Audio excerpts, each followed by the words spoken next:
Bonsoir à tous. Des cérémonies organisées tout au long de la journée pour commémorer les 10 ans des attaques du 13 novembre 2015, en région parisienne bien sûr, mais également dans la région, comme à Dijon ce soir ou encore en fin de matinée du côté de Besançon.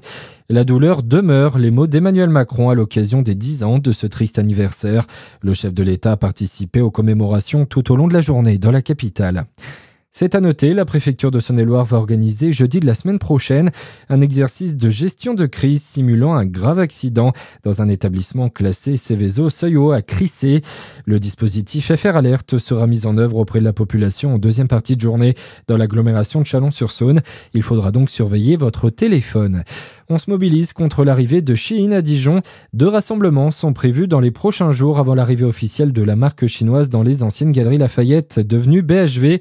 Premier rendez-vous dès samedi à l'appel de 5 associations. L'autre mardi de la semaine prochaine, jour d'ouverture pour Shein à Dijon. C'est une première mondiale à Dijon. Un service entier du Centre de lutte contre le cancer Georges-François Leclerc a réalisé son bilan carbone. L'objectif est de faire prendre conscience des enjeux environnementaux et de découvrir quelles sont nos principales sources d'émissions de CO2. Un travail d'orfèvre pour le service de médecine nucléaire qui est à l'initiative de ce projet, Lina Sidi Moussa. Oui, et sans surprise, le premier point d'importance de ce bilan carbone sur l'année 2022 concerne les émissions de CO2, de dioxyde de carbone émises par les transports durant le trajet des patients.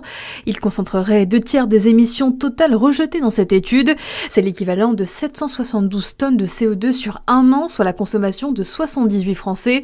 Dans ce bilan, le coût environnemental de la construction, du transport, des équipements, mais aussi l'énergie utilisée sont étudiés. Ainsi, on apprend par exemple que la plus grosse source de pollution après les transports proviendrait de l'achat de matériel spécialisé.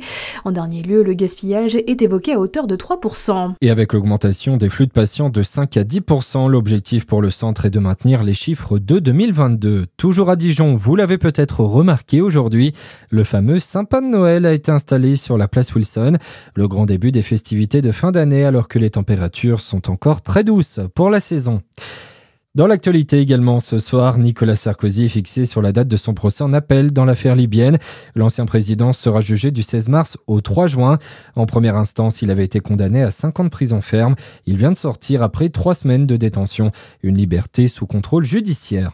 6 personnes interpellées après l'attaque d'une agence bancaire de La Poste à Roubaix hier, une attaque à la dynamite. La détonation entendue à plusieurs kilomètres à la ronde a brisé des vitrines alentour.